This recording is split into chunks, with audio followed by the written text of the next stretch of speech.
Hello everyone, in this video we are going to learn about the chapter around a medicinal creeper written by Purnachandra Tejaswi, which was translated from Kannada by K.M. Srinivasa Gowda. This is the story of an unusual medicinal creeper. There were so many stories about this creeper, some true, some imaginary and some totally false. To go beyond these stories and learn some facts about this plant took me almost 20 years. A coffee seed bed has to be protected from the sun by putting up a shade over it. Once we were erecting a bamboo frame for such a shade, and we needed something with which we could tie the cane pieces placed across the frame. So, we sent Santa to get some creepers from the forest. He brought a whole bundle. Mara opened the bundle, and while sifting, he suddenly looked at one of the creepers and scolded Santa. "Hey, why did you pluck this, you fool?" When I inquired, he said that it was a medicinal creeper. Santa said that there was plenty of it in the forest. Mara eagerly said, "Come, show me where it is," and took Santa into the forest. Out of sheer curiosity, I also went with them. That is how I got to know about this medicinal creeper. When Sanappa showed the plant, Mara became very active. He caught hold of one of the tendrils and tied it to a nearby tree. I was surprised at that and asked, "Mara, why did you tie that creeper to the tree?" "The thief," he said, "now it will be lying here." "Why, where do you think it will run to?" I asked him. "Oh, you don't know about this creeper. It has been cursed by a sage. The curse is that when someone needs this plant, they shall not find it. So, when you want it and search for it, you won't be able to find it for dear life. That is why, when you find it, you must immediately tie it to a nearby plant so that it will be lying there," explained Mara. "This creeper has small leaves resembling betel leaves and bears fruits in a bunch like grapes. Immediately after the rains, this plant comes up and flowers very quickly, puts forth flowers and fruits and dies. It comes up again only in the next rainy season. So, in between, no one sees this plant. Because it is not seen for most of the year, they probably tie it to a tree nearby so that it can be easily identified or located." But Mara's stories are so bizarre that one does not know which is true and which false. This is not confined only to people like Mara. The entire system of Indian medicine suffers from this kind of mystification. In all my wanderings in the forests with Masti, Bira, Apana, Mara and others, I gleaned many things. Among them were a few things I learned about some of these plants and herbs.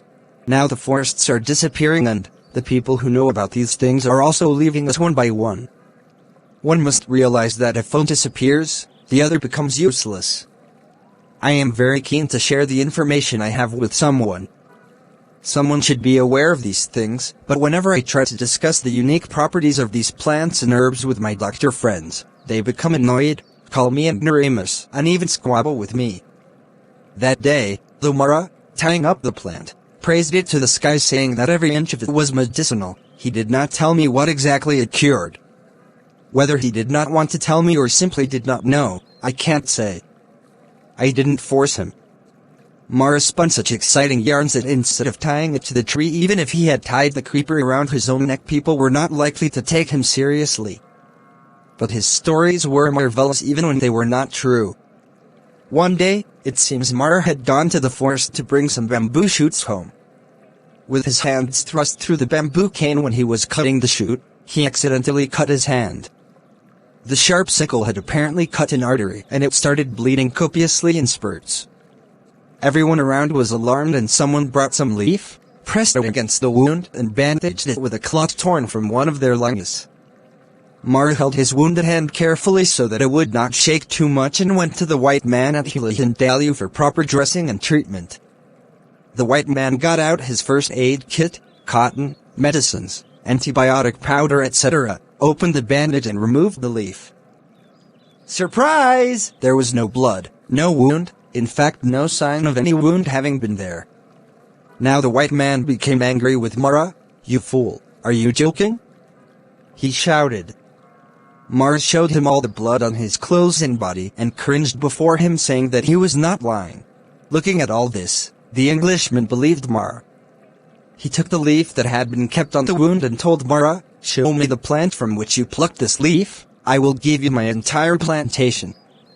Mara took him to the forest, and even though they searched for an entire day from morning to evening, they did not find that plant which had similar leaves. Now the Englishman thought that Mara really did not want to identify the plant. He was angry because he thought that Mara was so greedy that even though he had offered him his entire estate, he was not satisfied. So he took out his gun and pointing at Mara said, "If you do not show up to me, I will shoot you down." Now, Mara was shivering and he started crying loudly. He fell at the Englishman's feet and begged him and said that he really did not know. I believe the Englishman, now really angry, said, "Get out," and drove him out.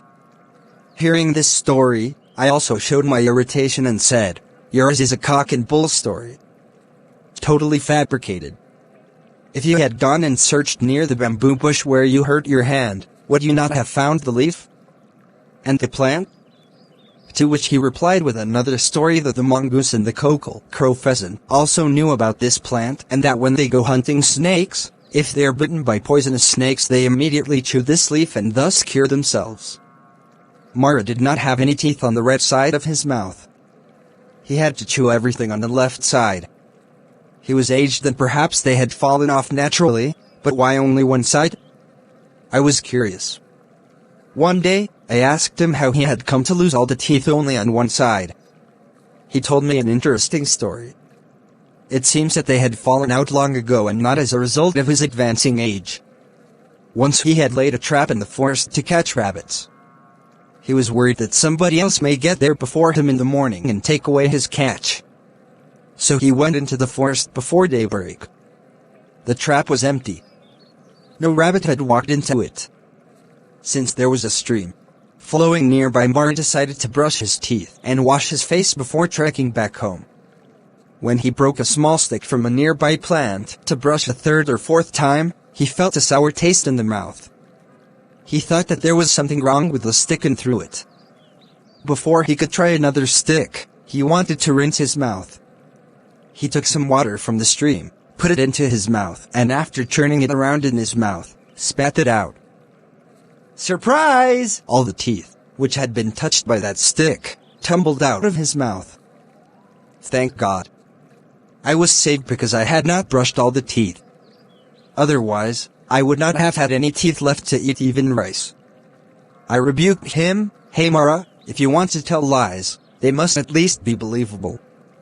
Mara said, "Can't you see that I have lost all those teeth? Then come and show me the plant." How can I show you that plant? There are hundreds of plants in the forest. You can do one thing, sir. You can try brushing your teeth with each of them. Then we can find out which one has this effect. Why should I? You are the one who is lying, so you have to brush your teeth with all those plants and discover the right one. My God, there are so many plants in the forest. I won't live long enough to try each and every one of them. Hey Mara, if you keep trying out different ones you may find one which is going to make your teeth come back. How can I say which type of plant I will stumble upon? Just my bad luck if I get one which kills me? Then why are you asking me to try? Because you are the one who is accusing me of lying. Suppose you come upon the one that will bring back your youth? I don't even want that. If I become young, I will have to marry again. Let that be, but don't think that such a plant does not exist in our forest, he said and told me another story. Long ago, Mara and a friend of his laid a trap and caught a barking deer.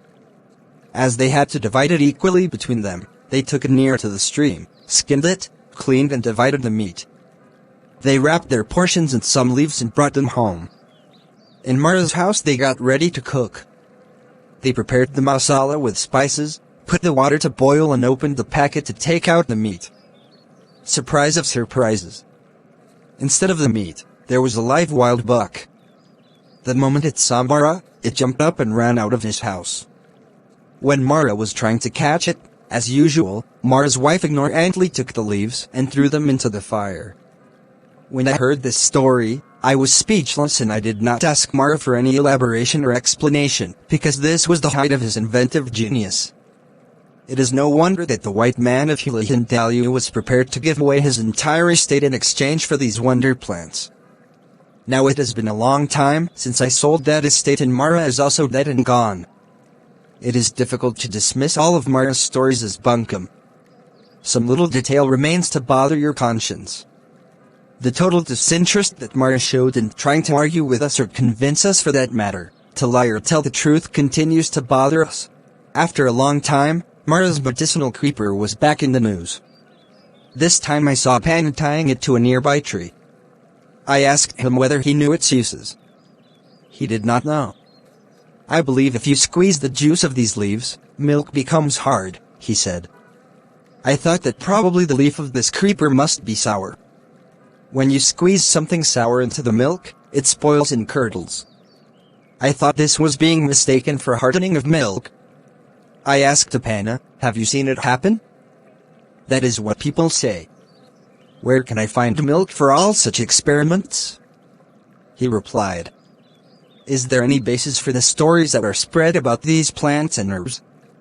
I wondered whether I should squeeze the leaves into milk and see what happens. Instead of criticizing others for not knowing, I thought it would be better to check it out on my own. I plucked some leaves from the creeper and took them to my friend Chandru, who is a plant pathologist. I told him what I had heard about this plant. We decided to conduct the experiment and brought a liter of milk. The other scientist friends laughed at us. They said that we were wasting a liter of good milk, listening to all kinds of cock and bull stories. Once we had decided to play the fools, we couldn't care less about others laughing at us.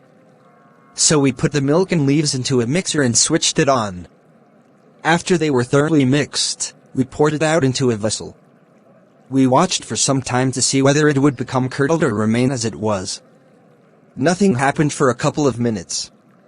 Just as I decided that we had indeed wasted a liter of milk, I touched it again. It had become firm and rubbery. When we inverted the vessel, the whole thing fell out like a molded cast. So then, this creeper had some qualities. Now it was our turn to wonder. But the problem was that despite all of this, we didn't know which disease or diseases it cured. Though no one seemed to know, just like Mara, all and sundry used to go around tying this creeper to the nearest plant and muttering, "Stay here." I had never seen anyone actually go back to untie it and take it home for some ailment. Time passed and once again I forgot about Mara's medicinal creeper. The other day my erstwhile farmhand Krishna came to me. He was perfectly healthy the last time I had seen him, but now he was standing before me pale and breathless. He had stopped working in the estate some time ago and was driving a rickshaw. Apparently, when he changed his job, he started passing blood with his stools. Now it had become more serious and he was tired, breathless and wheezing. I thought he must be having piles. As far as I knew, the only allopathic treatment for piles was surgery. I felt sorry for this man who used to work hard to earn a living. With a wife and small children at home, I wondered how he could manage expensive surgical treatment at the hospital, which meant several days of hospitalization and so, lack of work and income. He took some money from me and went to the hospital. The doctors there advised him surgery. Krishna was scared. Krishna knew a Malayali sadhu. This godman had treated Krishna on an earlier occasion, when Krishna had started developing boils all over his body. The godman had given Krishna the bark of some tree, which he was supposed to crush and mix with duck's eggs and eat. The full course of treatment was 10 days. It seems Krishna had been completely cured, and after the treatment he never got a boil again. Krishna went to see the godman again. Now the godman had become too old. Apparently, he told Krishna that he did not have the strength to search for the plant, but that he would describe it. Krishna had to search for this plant, dig out the tuberous root, mix it with milk and drink the medicine for 5 days. The next day, I saw Krishna looking for this medicinal creeper. When I listened to his description, I was sure that he was looking for the same creeper which Mara and Apana had tied to the nearest tree. I took him to the plant. We had to dig quite a bit to get the tuber. Krishna ground this root and drank it with milk. Within a day his piles improved. He was completely cured in 5 days. Krishna bid goodbye to his job as a rickshaw driver. Even more strange was what happened to me. When we had dug up the root, I ate just a small piece of it, just to see how it tasted. It was slightly bitter. My right heel had been paining for quite some time. If I had to walk long distances, I would start limping. In addition, of late, there was a swelling next to the bone of my heel. The surgeon had said that it had to be surgically removed, but I noticed that a few days after I had eaten the piece of root, the swelling had disappeared. How can I say that this was the effect of the creeper? It could have been purely accidental. Even if it was so, there are various types of swelling that occur in the human body, and this particular plant may be effective on only some of them. Who is going to do research into all these aspects? For people like Mara, research is of no importance at all. Even the Malayali godman shared his knowledge with Krishna only because he was too old and weak, or else he would have gone to the forest himself and given Krishna the medicine as a secret potion. One of the problems is that these native doctors believe that if they told others about their medicines, the medicines would lose their potency. Because of this belief, India's native medicinal systems are on the verge of extinction. Thanks for watching. Please do like, share and subscribe to this channel for more updates.